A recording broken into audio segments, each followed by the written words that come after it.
Hi guys, and welcome to part 3 of my bankroll building experiment. My name is Stefan, poker coach and founder of BecomeAnOnlinePokerPro.com. Now, in case you don't know what this series is about, it's an experiment where I abandon the games I usually play at No Limit 100 and No Limit 200 to show you exactly what it takes to build a bankroll from the micros in 2013. And today I am here ready with 4 tables of No Limit 4 action from Party Poker. I've been sitting here just for 5 minutes while getting everything set up for the video to get started. Our King 6 here on table 3 is a fold. Table 1 is top left, table 2 is top right, table 3 is bottom left, and table 4 is bottom right. So we're ready to get started. 4-3 on table 1 is a fold. 6-4. I think I'm gonna raise it up if it's folded to me on table 3 against this blue circle guy. He looks like a fish. He's playing 46% of his hands and he's only raising 8, and he's been folding to 100% of c-bet so far. So he looks like a fishy player and a good candidate for a c-bet. And I might hit something, and since he's a bad player he might end up paying me off. So 6-4, definitely a hand that has some potential against a player like that.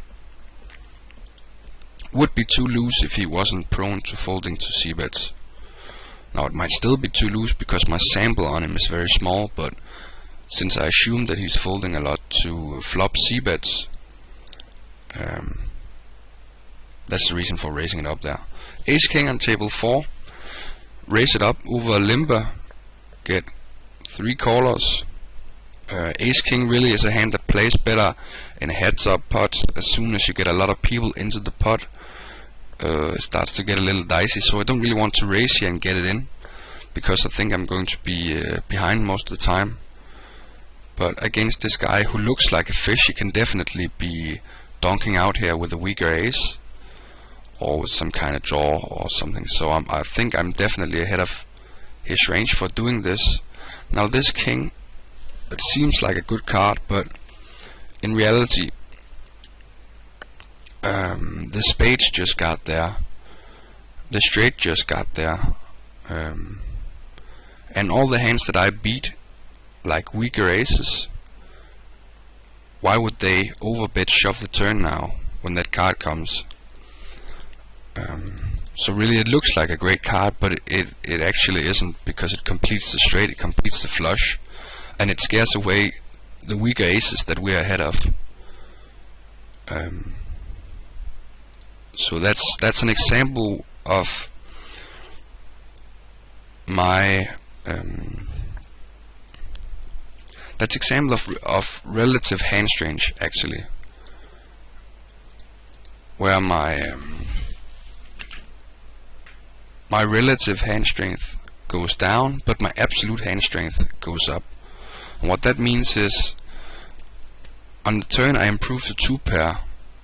Absolutely that's better than 1 pair, but relatively to what he's now betting, what I'm beating and what he's betting, it's a bad card for me. So I hope that makes sense. If not, just enter a question down below and I'll definitely get back to it. That's a concept that a lot of people at the micros don't really get or aren't really applying, is what I've noticed. Whenever people improve their absolute hand strength, they are way more likely to stack off, even if they shouldn't be, based on what has been going on.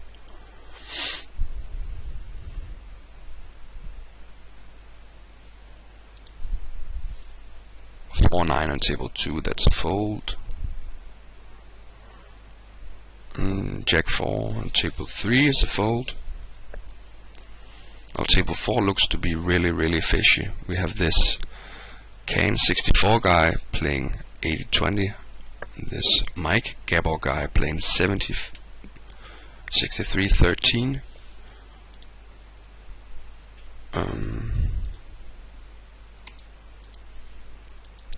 Yeah, and then again this DE Road guy,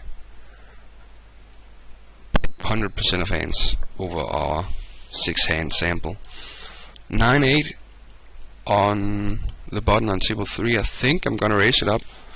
It's pretty loose, but considering we have a tight guy in the big blind and a small blind fish who's prone to folding a lot to flop c-bets, I'm pretty sure this is a profitable steal. And once we get 3-bet by a very tight guy, we're definitely just going to fold it. He's only 3-betting 2% so far,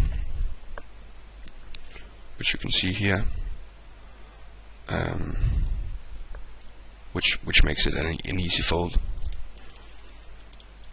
Like 2% of hands is basically aces and kings, so we don't really want to mess with a guy with the hand range like that. This is not really a good flop to c-bet at all. There's tons of 10-9, 8-9, queen. There's so much that's hitting that flop. So I'm not even going to attempt it this time. There's just so much hitting that flop, and he looks to be quite passive. So I think if he had completely whiffed the flop, like if he had undercards, I think he would be prone to checking it back, and we could maybe try and pick it up on the turn or the river or showdown or ace high. But I think just giving up on that flop is probably the best.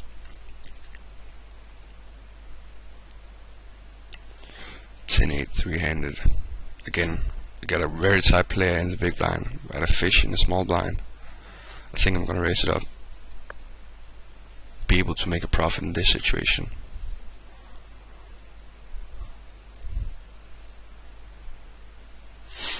Ace Jack, a decent flop for a c-bet. The fact that there's 2 aces out there reduces the amount of combinations of ace X in both of our opponent's hand range.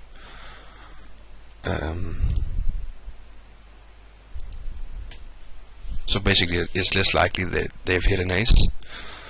The fish is still calling with any club draw, probably any player, king queen, king 10, queen 10. So we're definitely still getting a lot of calls, but he has way more hands than that, so on average he's going to be folding enough that that bet on the flop is going to be profitable. The king 10 on table 4, we raise it up and get a flush draw against this guy with such a small stack. I think I'm just going to get it in. On the flop, we can't really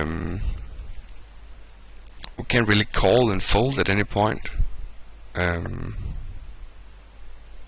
So getting it in against him on the flop with 2 overcards and the flush draw where we are certain to have a good amount of equity against pretty much anything he can have, seems like a fine play.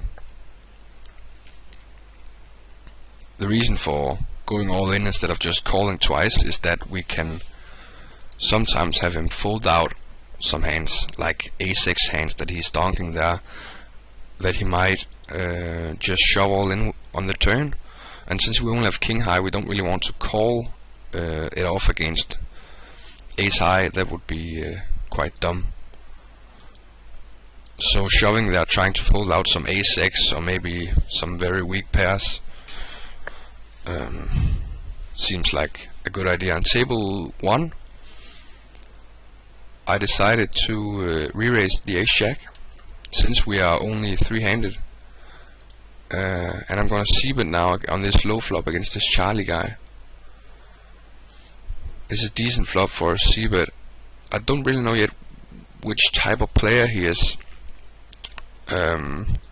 Like this card doesn't really change that much. I could shove here because I picked up the gut shot. It's either a shove or a check fold, and since I don't really know too much about his continuing range, and he did cold call the 3-bet out of position. I don't really think he's folding too much on this turn.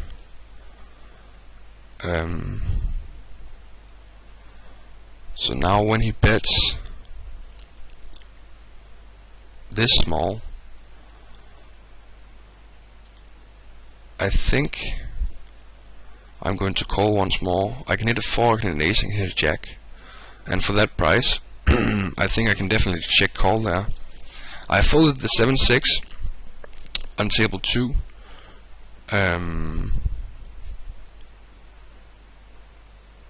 I don't know if he's folding that on the turn. That would have been a 6 spot to go all in and get called by a better ace high. I folded the 6-7 on the on table 2 because the guy who was raising is playing so tightly, and I didn't really think there would be a multi-way pot. And when you have hands like 7-6 suited, a lot of people think that what you want to do with these hands is to see a bunch of flops and try to crack aces. But the reality of the situation is that you're very rarely going to hit a hand strong enough to crack aces. Like, suited connectors are great for flopping equity, which means like a percentage in the pot, so they're great for flopping hands that can apply pressure. They're great for folding out and leaning on people. They're not great for, oh, you have aces, I have a suited connector, let's see who hits the flop and then get it all in.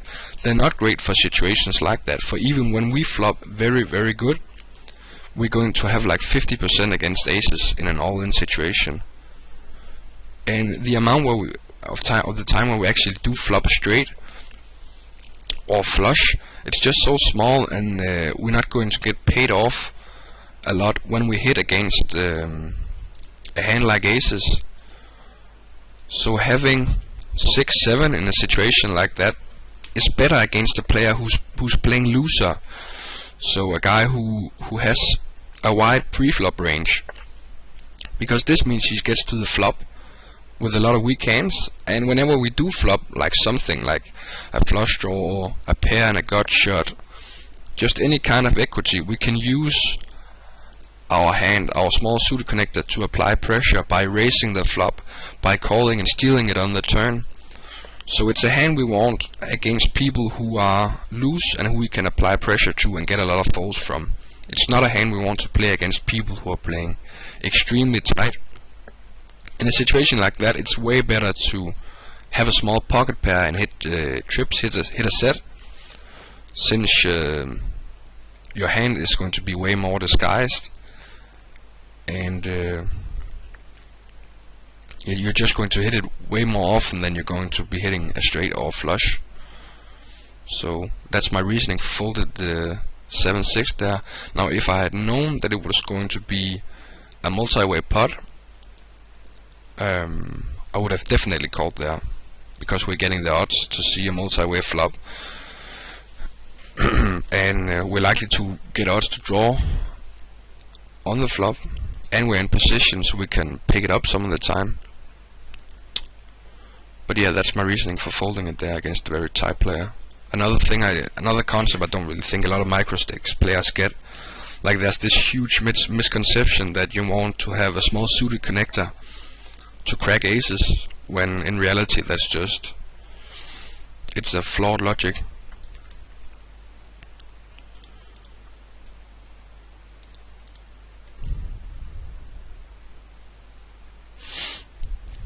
The 9-3 on table 2 is an easy fold. Let's hope this Marcel guy is a fish, so we don't have to play heads up. Looks like he's a fish. The reason I say he looks like he's a fish is because he bought in for less than a full stack, which is an immediate trigger in my mind that he's probably a bad player. You can get more info on bad players, how to use the heads up display, what kind of hands you should be open raising at any point, in my free series at becomeanonlinepokerpro.com. All you have to do is just put in your mail, in the opt-in box, and then I'll send you day 1 of your free course, and then day 2 the next day. So if you haven't picked that up already, definitely do that.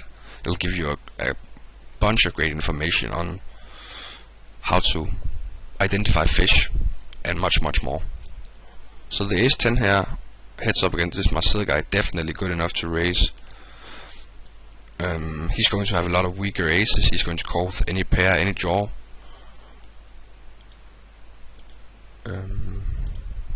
So we're just going to bet here against him and try to get it all in by the river.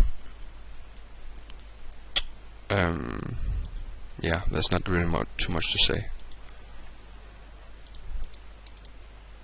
Now when he folds the river, it's very likely that he has a missed flush draw or like a pair of 4s. And against the missed flush draw, obviously it would be better to check it to him and try to have him bluff it. But since I don't know if he's an aggressive player when his draws miss or a passive player, like if I check and he's not an aggressive player, he's going to check behind with the missed flush draw and check behind with the aces that I beat. With the 9s he was going to call with the flush draw that had the queen that picked up the pair on the river. So without really knowing what type of player he is, I'm going to have to go with my general assumption for the opponents at this limit. And my general assumption for opponents at this level is that they are they're on the passive side. The fish are on the passive side way more often than not. And because that is my general assumption, a bet on the river seems like the only reasonable play. Now because this Sam 1115 guy, he min bets on the turn, that's another trigger in my mind that he's probably almost definitely a fish. So even before we get any stats on him at all, we have an idea that he's a fish, and we see that he min bet when his top pair became second pair. That's a pretty valuable thing to note. Now raising the king 10 here, I should probably do it. I don't really like it too much because this Marcel guy is probably going to go all in with a very wide range. But on the other hand, king 10 plays decently. But yeah, he's going to shove there so often because he has such a low stack, and because we raised 16 and because of the blinds and the limp, we're committed to calling. So let's hope we win it. Yay! Pair of 10s is good. And he had the ace deuce. No dice for you, my friend.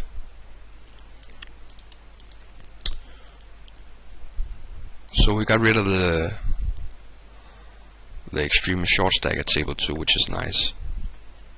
5-4 on table 4 is just a fold, where it's too early in the hand for us. We need to have a position with the hand like that. Just as I mentioned earlier, suited connectors are great for applying pressure, and it's way easier to apply pressure when you're in position, when you're last to act, when you can see what your opponent is doing before you at all times. I'm just going to have a sip of water. That was nice. 5-8, suited on table 3. I'm tempted to raise it up because it looks like he's folding a lot to c-bets, but it's just too weak.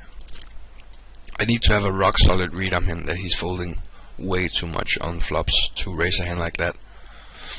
Aces on table 1. Let's hope we get some action.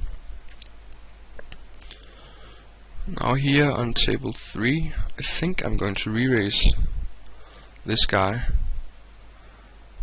Going to make it like 3x. Like the reason for 3-betting this guy on table 3 is because he has a fold to 3-bet stat of 70%. Like 70% is huge.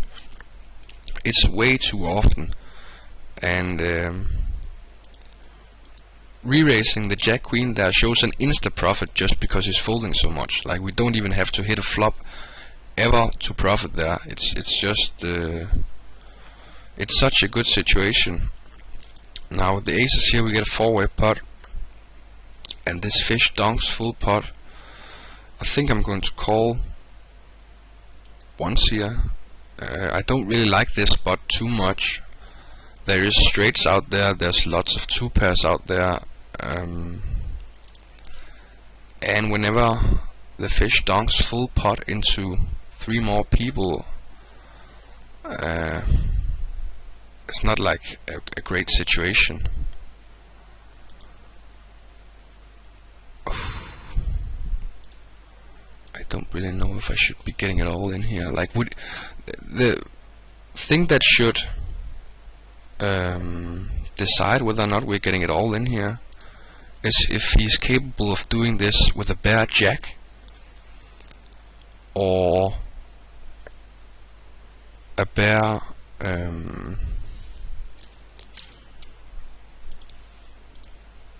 or bare queen.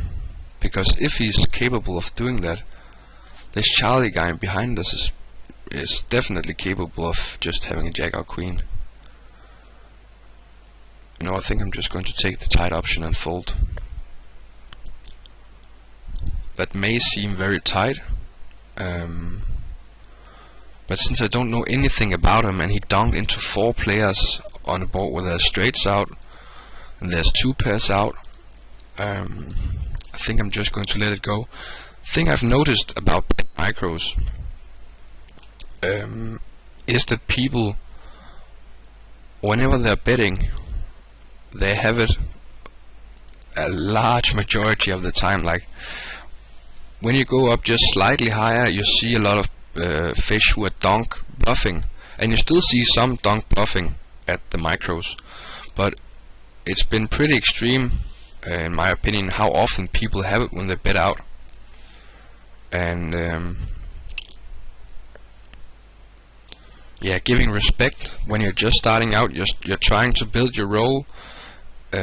Giving a lot of respect to players, especially with one pair of hands and multi-way pots, is definitely going to be a solid strategy for you to follow. There's just going to be so many very profitable situations that you don't really need to stick it in there with an overpair on a straight board with two fish going crazy. Like, you don't need to do that to win. And let's say I had more information on this Dreader guy, like he was very aggressive post flop, I wouldn't fold there. But given the situation where I have no information, I have a player left to act behind me, I have a guy who's donking into four people on a coordinated board, I think just folding there is going to be the best play. This guy seems to be folding a lot to c-bet, so we're going to raise up the 9-7 on table 2. I guess that's another situation where my absolute hand strength looks to be really good, like I have an overpair, but against that action I don't think I'm good too often. When people dunk small into ace-high flops, I never assume they have it. I always assume it's a bluff. So what I do is, whenever I have an ace, and it was a bluff, you see he folded. So whenever I have an ace, I'm just calling that situation. If I have any pair, I'm just calling that situation to allow him to keep bluffing. But whenever I don't have anything, like the 9-7 there, I raise it up and take it down a large majority of the time. This has been a very profitable play for me over the last 4-5 years. Now this older guy bets full pot on table 4. I think I'm just going to call it there. When he bets full pot, it doesn't really look like he's going to fold at any point. And if he's never going to fold, I don't think I can profitably call that turn.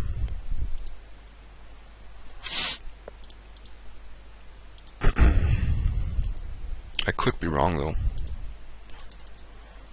I guess it depends on if he's ever going crazy with the flush draw, but going back to my basic assumption of people being very passive unless they have a huge hand, I don't think it's very likely that he's going crazy there with a low flush draw, or another draw for that matter. And raising it up on a flop like that and getting it in is only good if you're getting it in against weaker draws. Like, the power of the not flush draw is the fact that it dominates weaker flush draws. So the great thing about having Ace-7 suited in that situation is that you get it in against 10-9 suited, and whenever the flush comes, you win. Whenever the flush doesn't come, you win as well. But if those hands aren't in your opponent's hand range, you're getting it in with a flush draw against top pairs or better, and that's just not going to be a very profitable situation for you. Raise up the Ace-5 suited. I expect to get heads up with this road guy a lot. And table 2, flop the ace. Whenever he raises here, it's the same thing again. I'm just going to give him credit. It feels like we're folding a lot, but in reality, and we might be folding too much, but we're going to find out after playing with him for a while. Now we've only been sitting at these tables for like 20 minutes. And giving up in a situation where we have third pair, where even if he has a draw, he has more than 50% equity against us because he probably has 2 overcards with it as well. Giving up in that situation is not a big deal, really, not at all. And if he continues to be check raising a ton of flops, or to be dunk betting like crazy full pot, we're just going to adapt later. But once we are starting out here, we have to play by our basic assumption, which is that he's a passive fish, and that he's not going to be bluffing very often. So folding is going to be the correct play unless we find some information that changes that assumption. Now he dunks out on this low paired flop, like Queen Queen 6, and he dunks minimum. Whenever people dunk the minimum, or basically whenever people dunk in general, I assume that it's that they don't have anything. Now, depending on flop texture, I've had mixed success with this assumption at the micros so far, because people seem less aware of who the pre-flop raiser actually is. So sometimes when they flop a great hand, they just dunk bet it all the way.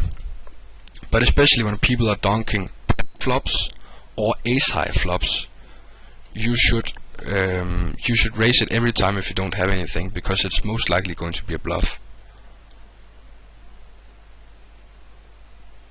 7-8 here is pretty loose. I'm not gonna do it.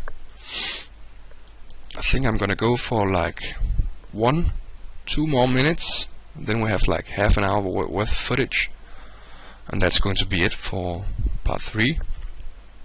And then I'm going to go over to the poker tracker and show you the results so far for the challenge. That's going to be it, I think. Pretty good session today. I feel like it went well.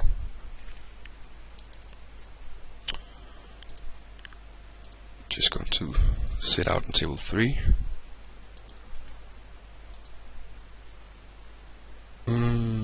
Here with the 4s on table 4. We could call with him. The problem with calling is if he's raising up a decent amount of hands from the button, he's not going to have a strong enough hand on average that we're going to be able to get a lot of money when we hit our set. and because we're out of position, same with the 3s up here, and because we're out of position, we're going to have a hard time extracting value when we hit. So overall we're going to be check folding a lot of the time, and whenever we do hit, we're not going to get enough money to justify all the times that we called and had to fold on the flop. So that's my reasoning for just folding the 4s there. If he was prone to folding to 3 bets, that would be a great to put in the re-raise and just take it down pre-flop. But since I don't really know anything about this guy yet, I just decided to give it up.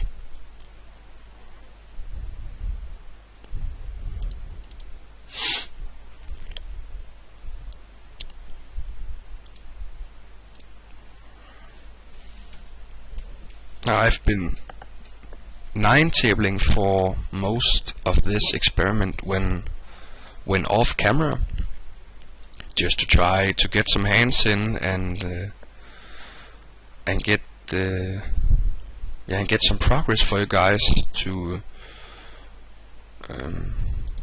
follow, and I think it's been working out well. It might have been hurting me a bit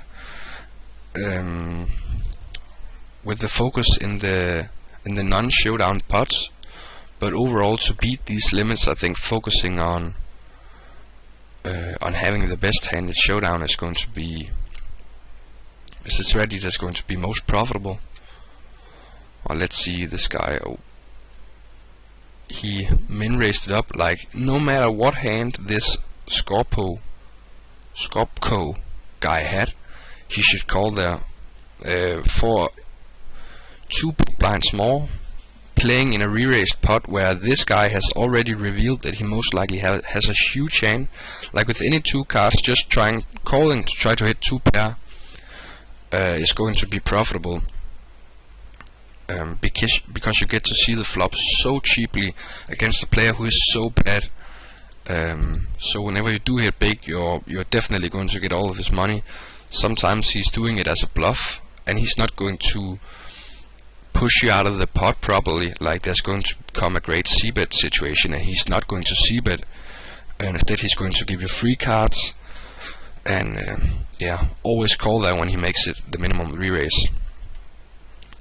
But that's it. Let's open up the poker tracker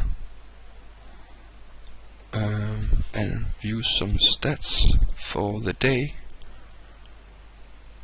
Like, this is our stats for today's session. Played like 200 hands, so it doesn't really matter too much. Let's check them out for